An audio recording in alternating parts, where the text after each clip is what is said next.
अस्सलाम वालेकुम रहमतुल्लाहि व बरकातहू। एक बाप ने अपने बेटों को 20 नसीहतें की, ये हमारे लिए भी है। अगर हम इन पे अमल कर लें हमारी ज़िंदगी में बहुत फ़ायदेमंद साबित होंगी।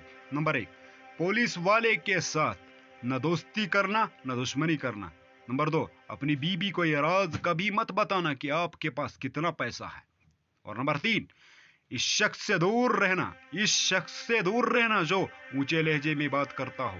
नंबर 4, अपने दुख लोगों के सामने अपने दुख लोगों के सामने बयान मत करना, वरना वो आपको कमजोर समझेंगे और आपको नुकसान पहुंचाते रहेंगे।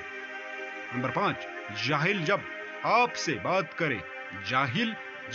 बात करे तो इतनी तेजी से वहां से निकल जाना जितनी तेजी से एक बंदूक से गोली निकलती है। नंबर 6, इस शख्स से कभी दोस्ती मत तोड़ना जो हर गलती के बाद आपसे माफी मांगे। नंबर 7, पुराने कपड़े पहनने वालों को कभी नीची नजर से न देखना। क्या पुराने कपड़े पहनने वालों को कभी नीची नजर से मत देखना। नंबर 8, माँ बाप अगर 100 बार भी गलत मशवरा दें तो इनसे कभी जोर से बात मत करना।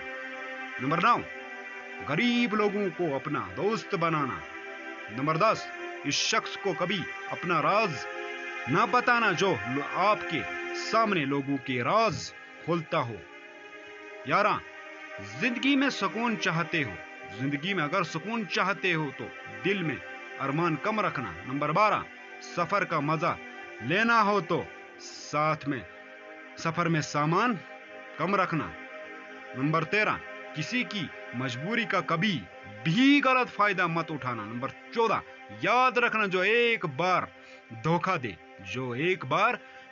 दे इस पर दोबारा कभी भी भरोसा मत करना, एतबार मत करना। नंबर 15, आला मकाम चाहते हो तो अपनी नीयत को साफ रखना। बहुत कीमती बात है सामीन नाज़रीन, इस पे गौर करना।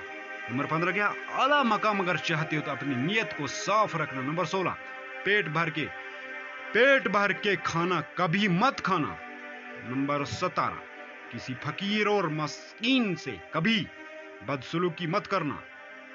नंबर 19, रात का खाना कभी देर से मत खाना। नंबर 20, एक तरफ हजारों झूठे और दूसरी तरफ एक सच्चा हो तो हमेशा सच्चे इंसान का साथ देना। गौर से सामने लास्ट वाली बात जो है बहुत कीमती है। क्या है, इसको गौर से सुनना। एक तरफ हजारों झूठे और दूसरी तरफ एक सच्चा हो तो हमेशा सच्चे इंसान का साथ देना। मेरी जान, मेरे मरने के बाद इन बातों को कभी भूल मत जाना। Like, share and subscribe. अल्लाह हाफिज़, जज़ाकल्लाह।